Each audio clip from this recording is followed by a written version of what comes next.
Oke, halo semuanya. Kita sekarang kembali ke MS Excel 2016. Nah, mungkin kalian bingung ya, karena kita kan di modul kan sebenarnya ada MS Word lanjutan gitu ya. Terus kenapa nggak dipelajarin? Bukannya nggak dipelajarin ya, cuman itu adalah materi KP. Jadi nanti kita akan belajarin itu di KP, teman-teman gitu. Nah, jadi kita loncat dulu nih ke MS Excel dulu gitu. Sekarang kita pengenalan dasar Microsoft Excel. Ya, Microsoft Excel adalah sebuah program aplikasi yang bekerja spreadsheet yang didistribusikan oleh Microsoft. Ya. Nah, sekarang itu kita ke setting format Windows yang digunakan dulu. Oke. Pertama itu kita kan kalau aku bisa type here di sini aja, kita cari pokoknya yang namanya control panel. Nah, kalau udah control panelnya ini ada, kita bisa open aja. Nah, habis itu di sini itu ada view by kan. Ada view by ini. Nah, view by ini kan dia masih dalam bentuk kategori gitu. Nah, kategori ini kita ganti bisa menjadi large icon, bisa menjadi small icon. Nah, kita ganti dulu jadi large icon ya. Nah, terus kita bisa pencet yang region ini. Nah, ini kan udah ada nih pilihannya. Nah, kalau berdasarkan modul, kita itu pilih format Indonesia. Jadi tadi region, terus formatnya itu Indonesia. Kalian search aja yang Indonesia. Nah, ini ya. Nah, setelah itu, sehingga formatnya sudah sesuai dengan format Indonesia. Oke, kalau udah, kalian tinggal okein aja deh. Kalian tinggal oke ini. Oke, udah. Kita keluar. Nah, kalau udah setting regionnya, kita sekarang buka program Excel ya. Ini di sini aku udah buka program Excel. Nah, ya caranya pasti kalian udah tahu lah ya, buka program jadi Start, Microsoft Excel gitu. Nah, di sini itu ada yang namanya tampilan Microsoft Excel secara dasar. Jadi kita akan belajarin ini ya. Jadi kita yang nomor 1 ini, jadi yang di sini nih yang ada save, undo sama redo itu ada yang namanya quick access toolbar. Nah, di sini kan ada tombol kayak drop down gini ya. Nah, kalau kalian pencet itu adalah kalian tuh bisa pilih mana sih yang mau kalian tampilkan. Di sini yang dicentang kan save, undo, redo. Makanya yang ditampilkan cuma save, undo, redo gitu. Nah, setelah itu nomor 2 yang home, insert, page layout, dan sebagainya itu adalah tab menu atau ribbon tab. Jadi kalau misalkan aku bilang klik tab page layout ya berarti tab yang ini ya. Nah, ada formula, data, review, dan sebagainya. Nah, yang ketiga itu adalah namanya. Namanya ini misalnya namanya praktikum 1 dan 2. Ya, atau namanya nama file dokumen workbook kalian gitu. Nah, yang keempat ini ada yang tell me. Tell me ini adalah tombol help. Keseringan sih orang pakai tell me ini untuk freeze pens ya. Freeze pens ini untuk apa sih? Jadi contohnya gini. Kalian misalnya nama Sylvia, terus Martinus, terus misalnya ada Joko, ada Budi, ada Ibu Budi, ada Bapak Budi. Ya, sama aja lah. Nah, terus di sini itu misalnya ada absen gitu ya, ada absen. Minggu pertama, minggu kedua, minggu ketiga, bla bla bla. Nah, terus kalian mau absen ini misalnya sampai ujung itu kelihatan namanya, berarti kan kalian harus freeze ya. Jadi kalian freeze aja di sini bagian sini berarti kalian ke tell me, freeze pen, terus freeze. Nah, jadi ini nanti sampai sana tuh tetap ada ini kalian, misalnya ini 4, 5 sampai sana gitu. Tuh, jadi masih ada si nama-nama ini kan. Meskipun kalian geser-geser gitu. Nah, kalau misalnya kalian mau unfreeze, ya udah kalian tinggal unfreeze aja ini. Ke tell me lagi, terus unfreeze. Udah deh, gitu. Misalnya gitu ya. Nah, terus tombol nomor 5 itu yang ini, itu adalah tombol pengaturan window. Ya, jadi kalian bisa gedein, bisa kecilin gitu. Nah, terus nomor 6 yang ini yang ada F6 bla bla bla itu adalah name box. Kalau misalnya kalian di sini ya berarti F6 kan name box-nya. Terus nomor 7 itu cell. Cell itu ya ini yang kotak-kotak ini. Nah, nomor 8 itu yang ini itu adalah row. Oh, ini row 1, row 2, row 3 ya sebagainya. Nah, terus yang nomor 9 sekarang. 9 ada kolom. Kolom itu yang ini itu kolom. Nomor 10 itu ada insert formula, berarti yang di sini. Ya, tinggal kalian pilih. Nah, terus nomor 11 itu ada formula bar ya, ini yang gede ini, isinya formula-formula kalian. Nomor 12 itu ada ini, ada tab sheet. Ya, jadi sheet kalian, ini sheet mengenai Microsoft Excel misalkan gitu. Terus ada insert sheet di sini, jadi kalian tinggal tambahin sheet kalian kalau misalnya mau. Ya, terus ini bisa di-delete juga. Terus ada pengatur tampilan kerja di sini, yang 3 ini yang ini. Dan ada share, ya nomor 16 ya di sini. Ada zoom juga di sini. Oke, ya kalian udah pasti tahu ya, cuman aku jelasin singkat aja.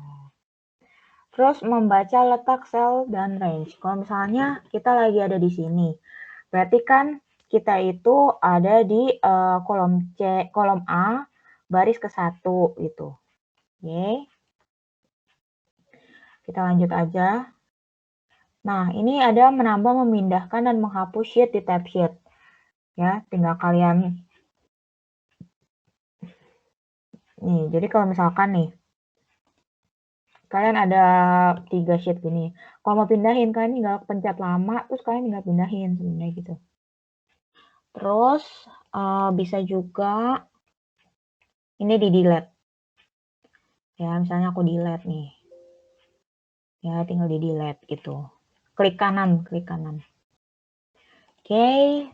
Ya, itu dasar aja sih, dasarnya aja. Di situ mengubah nama ya, kalian tinggal klik 2 kali lah ya. Kalau nggak klik kanan terus rename gitu ya. Terus menyimpan logbook, udah membuat setup layout. Ya kalian tinggal ke page layout. Habis itu kalian tinggal ke page setup yang ini. Habis itu tinggal ganti misalnya size-nya jadi legal gitu nih. Ya, dan sebagainya. Orientation-nya juga kalian bisa ganti. Nah, sekarang itu aku pengen ngajarin kalian tentang filter data nih, tentang filter data ya.